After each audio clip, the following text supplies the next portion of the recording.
السلام علیکم ورحمۃ اللہ۔ آج ہم سورۃ الانعام کی آیت نمبر 1 کا ترجمہ اور اس کی تشریح سنیں گے۔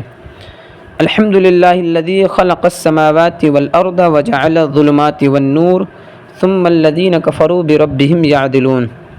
تمام تعریفیں اللہ کے لیے ہیں جس نے آسمان اور زمین پیدا کیے اور اندھیروں اور نور کو پیدا کیا، پھر کافر لوگ اپنے رب کے برابر ٹھہراتے ہیں۔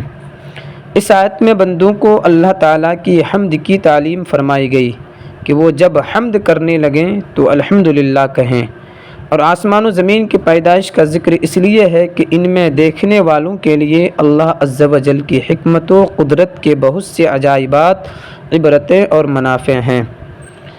وجعل الظلمات والنور، اور اندھیروں اور نور کو پیدا کیا، یعنی ہر اندھیرا اللہ عز و جل ہی نے پیدا فرمایا، خواہ وہ اندھیرا رات کا ہو، کفر کا ہو، جہالت کا ہو یا جہنم کا ہو۔ اسی طرح ہر ایک روشنی اسی نے پیدا فرمائی، خواہ وہ روشنی دن کی ہو، ایمان و ہدایت کی ہو، علم کی ہو یا جنت کی ہو۔